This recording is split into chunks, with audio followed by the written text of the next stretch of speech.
Kaixo denoi zer moduz. Gaur, Erentzugaren bustana, izeneko ipuina kontatuko dizuet. Mireia Canals eta Sandra Aguilarrena.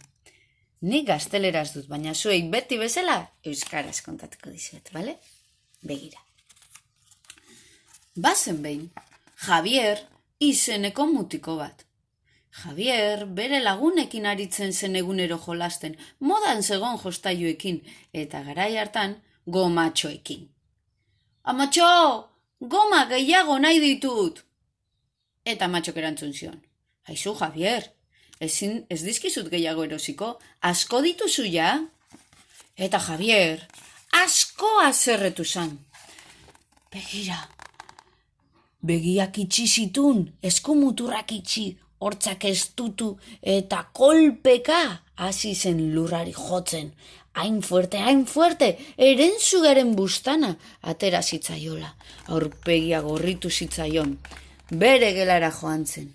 Ez zen konturatzen zer ari zen egiten, baina barko pirata bat hartu zuen, itsasuntzi pirata, eta pomba! Lurrera bota, hautsi egin zuen. Hartu zuen puskatutako jostailua, eta puskatutako jostailuen kutxan gorde zuen. Haserre zegoen Javier.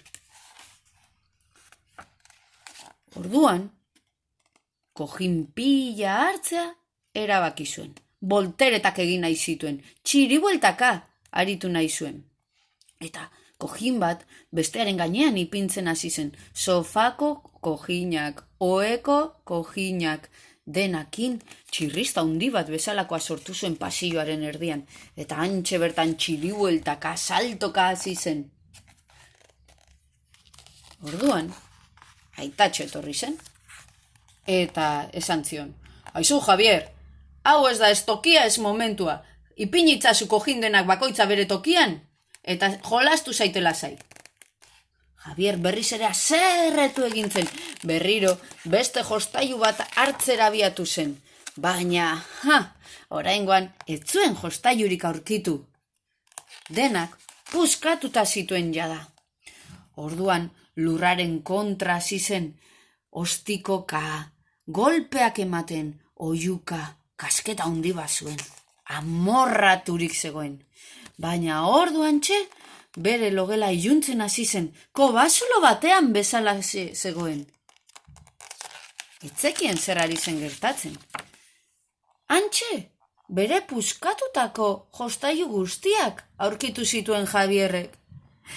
Javier, nik ja ez daukat hilerik, ja ez naiz panpin eder bat. Nik ez ditut gurpilik, esan zuen orduan kotxeak. Ja, ez naiz karreretako kotxe bat. Eta nik ez dut bururik, esan zuen errinozeroak. Ez dut ezer ikusten eta kolpeak ematen ditut etengabe. Ni misio espezial bat nuen espia bat nintzen, soldadu bat, baina orain ez dut hankarik. Eta ze misio beteko dut banik orain. Eta ni, esan zuen ipuinak orduan. Begiratu, neri azala puskatu zenidan, orain inorrek ezakitze izen buru dudan. Ze ipuin izangoten naiz. Negarre zeuden bere jostailu guztiak, apurtuta, ahaztuta, kutxa batean. Javier konturatu zen zer egin zuen, eta jostailuak banaka hartu, eta konpontzeari ekin zion. Ilea pegatu zion, panpinari, eta gurpilak kotxeari, errinozeruai, burua konpondu zion, eta soldadu espiari hankak jarri zizkion. Ipuina ere konpondu zuen, eta baita piraten itsasuntzia ere. Javier harrituta zegoen, etzekien ze gauzak egin zituen ordura arte, eta triste jarri zen, baina ja ez zegoen haserre. Javier ja ez zegoen haserre. Orduan argitasuna azaldu zen berriz. Gero eta argiago bere gelara itzuli zen. Bustana desagertu egin zitzaion, ez zegoen amorrazita.